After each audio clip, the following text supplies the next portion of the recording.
Hey folks, today I'm putting together an assembly video of my ultimate NAS system. This guy is a triple threat of size, specs, and performance. Let's check it out.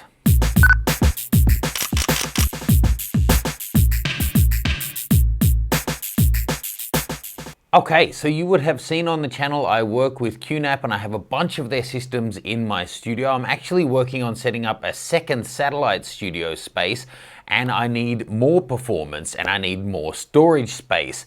You would have seen I've previously put together NASs from QNAP that have speeds for writing and reading that outstrip SSDs and are just great for 4K video content. Today's one takes that to a whole new level. We're talking easily 4K video at 60 frames a second, 6K video is knocking at the door. Now, when I go out and I put together this kind of a system, I refer to my brain's trust. I have 4 IT buddies who are absolute geniuses in this area who advise me on what's going to work best for my needs. But in today's video, I'm picking up the screwdriver myself to see if I can put together this system all by myself. Now, this is the unit itself. It is a QNAP TVS882T. This thing, I can't tell you, it's such a monster. This is basically a really high-spec computer with crazy connectivity options and tiered storage that I have never seen before. As I open this guy up, let me just talk to you a little bit about this one and what I'm going to be putting inside of it. So this is actually a triple connectivity option. This has direct access, network access, and also iSCSI. Full details for this guy and all of the specs will pop in a link in the caption below because there's just so much info that if you're a lay person will go over your head, and if you're, hardcore IT guy, you're going to want to know a huge level of detail. This is a really high-end machine, so just check out the link in the caption below for this one, TVS882. Let's get it out. Okay, so that isn't as big as I was expecting. For the beef that this thing has, the kind of power that it has, it's actually not that huge of a system. Now, one thing you'll notice on this guy is the range of different port options that this actually has. This actually takes 6 3.5-inch drives, 2 2.5-inch drives, as well as 2 M2 Ssds. So just let me quickly show you what the drives are I'm going to be using in this. As I said, this is a triple threat of performance and capacity and speed that we're going for in this system. So for the 6 3.5-inch spaces, I'm going to be using Seagate's new Iron Wolf series of NAS drives, the 10 terabyte units. These are the biggest ones they have on the market. Using 6 of them gives us, obviously, 60 terabytes of space. Using it in RAID, that's going to give us full 30 terabytes with redundancy so that we can have drives potentially, go out of action and not have any loss of data. I've used Seagate drives for years and I find them really, really reliable. If you haven't seen it, I did a video recently where I talked about the difference between the different kinds of drives, ones that are built just for normal everyday use, and then NAS drives, enterprise drives, that kind of thing. We'll link that one in the caption below. So 6 of those guys, really, really looking forward to see how they perform. Then it takes, as I said, 2 2.5-inch drives, and that's for SSDs. Now, for the SSDs, I'm sticking with all Crucial MX300s. So I've got 2 of the 2.5-inch ones. They are 2050 gigabyte in capacity in that tiny little guy. That's going to really beef up our speed. And then it also takes 2 M2 SSD spaces. So for that, I'm also using these tiny little guys from Crucial. They're also MX300s, and they are 1050 gigabytes of space. So 3 different levels. I'm going to explain why we do that, but it uses tiered storage. So it's going to use put your most access files onto the fastest drives, and then the less access things onto the slower drives to give you the ultimate performance. Okay, so why use RAID, NAS? What does it mean? Why am I using QNAP? I have a relationship with QNAP and I find their products just really work for us and the way that we need to get through our data, access it, back it up. We've got a bunch of different units. There'll be links to everything in the caption below. NAS means it's network attached, means different machines can be working off it at the same time. RAID means that it's put the files into a certain way so that you don't have data loss if some of your drives go down. No matter the quality of your drives, at some point in the future, drives will die. You can't get around that fact. Moving parts, even SSDs, will eventually die.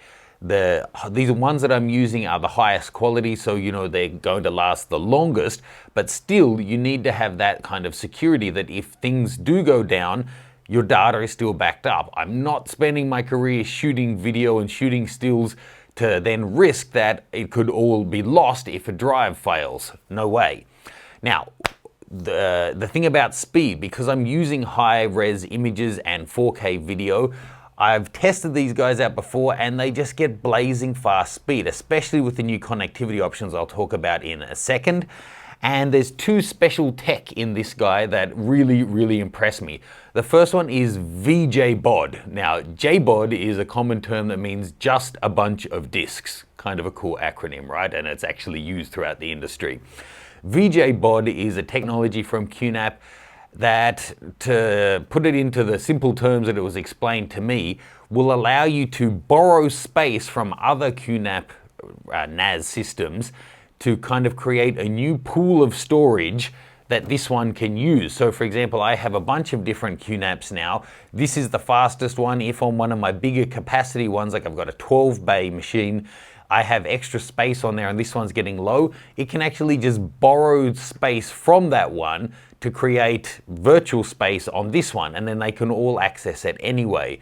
And the more drives you have, the more versatility you have in that, and it all kind of does it in a seamless way. It does it in the background for you. You don't need to know how to go in and write all of the scripts and stuff.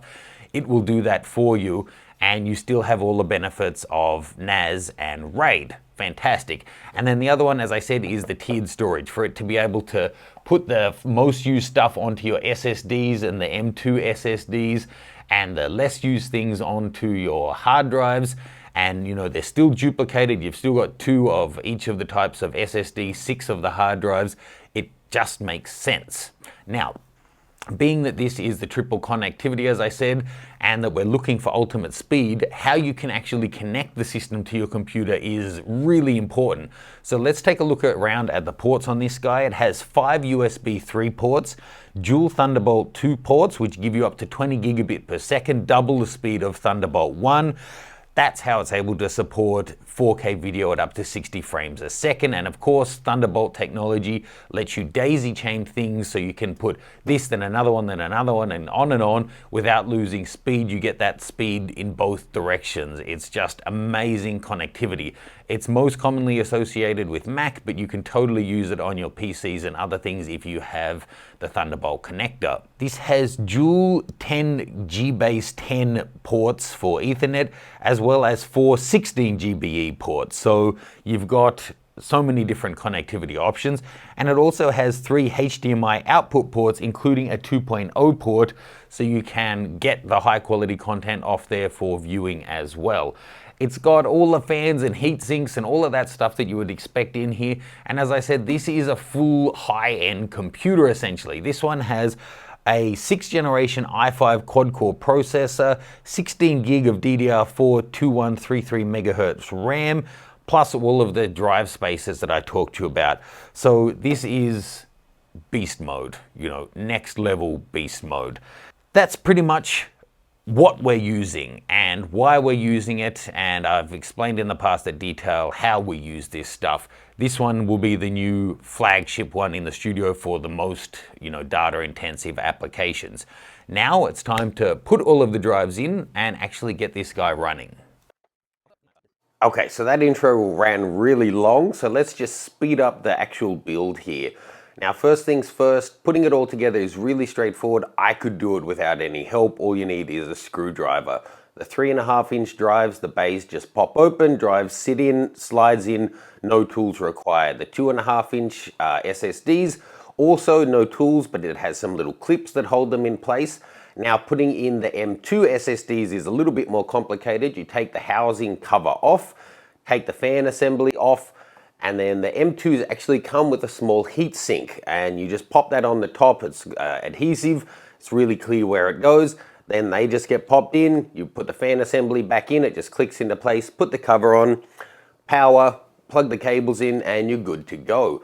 So we just follow the QNAP, the software, follow through the steps, and it gives you all the different options. Now, interestingly, one of the big selling features of this is the Q-tier system. So when we originally set it up, we set it up using RAID 6 for the 6 hard drives as a main pool of data.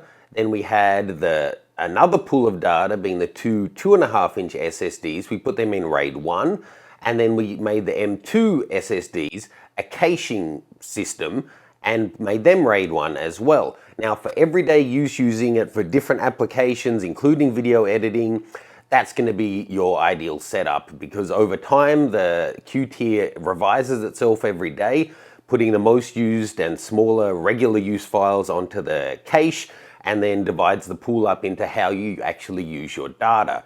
But out of the box, if you just want raw grunt, read and write speeds as high as you possibly can, interesting thing, we found because it has 6 bays for the hard drives, and we were using those high-end Iron Wolf hard drives that already had 200 megasecond transfers, by putting them in RAID 6, we could get blazing fast speeds. So we actually got the fastest speed by putting it all in one big pool.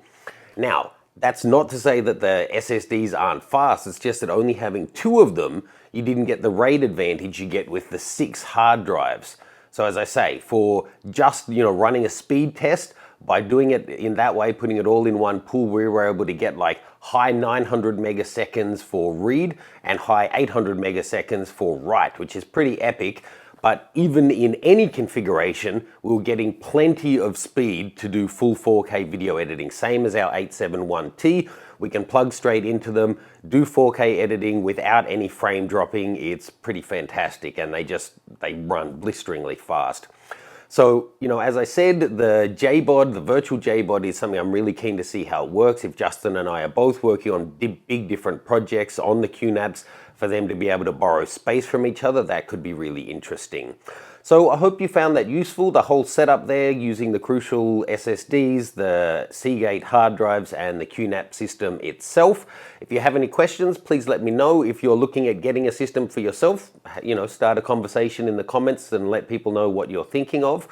This is my 4th QNAP system, and this is the new top of the line one. As I said, it just meets our needs, the way we work, and me coming home with terabytes of data from trips, especially as we're setting up a second satellite studio. So I hope you enjoyed that, and I'll see you soon with more photo-related stuff, including this workflow side of things. Cheers, guys.